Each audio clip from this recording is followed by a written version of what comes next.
शोभा काळे यांच्या मार्गदर्शनाखाली आपल्या शिवणा सर्कलची शिवजयंती समिती गठीत करायची आहे।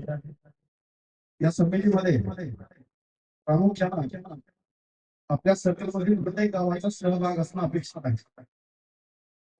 सहभाग याच्यासाठी छत्रपती शिवाजी महाराजांचा कार्याचा विचारांचा प्रत्येक गावामध्ये जागर व्हावा हा आमचा प्रामुख्याने महत्वाचा उद्देश आहे। आजपर्यंत मिरवणुका निघाल्या या पुढे, परंतु उद्देश कोणता असावा, एक स्पष्ट उद्देश असावा, महाराजांच्या विचाराचा कार्याचा गावोगावी गौरव व्हावा आणि या समाजाला काहीतरी एक वेगळी विचाराची प्रेरणा मिळावी हा मागचा उद्देश असतो। सर्वांना या मिरवणुकीच्या दरम्यान आपण घ्यायची काळजी आणि उद्याचा दिवस जो आहे आपल्यासाठी आनंद उत्सव आहे। उद्याचा दिवस जो आहे आपल्यासाठी दिवाळी सारखा सण आहे।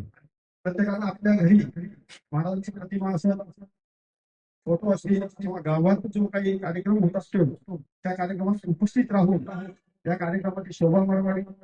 तसेच उद्या आपल्या कार्यालयात योगेश रघुनाथ सपकाळ यांची निवड झालेली आहे।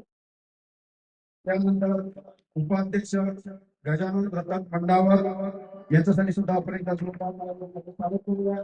तसेच उपाध्यक्ष दादाराव पाटील कापाड, उपाध्यक्ष गणेश धांडगे, उपाध्यक्ष विनोद जगताप, उपाध्यक्ष कासिम शेख नवी, सचिव ईश्वर खंडाळकर, सहसचिव विजू बळवंत काळे, सल्लागार जीवन सिंग राजपूत, सहसल्लागार शेख सरफराज, कोषाध्यक्ष सुरेश दांडगे, कार्याध्यक्ष प्रदीप सुरडकर, विष्णू दांडगे, सहसचिव सागर प्रल्हाद राऊत, सहसचिव प्रदीप काळे, सल्लागार समिती हैदराबाद दांडगे, योगेश पन्हाळे, स्वागत अध्यक्ष गणेश राऊत, साहेबराव काळे।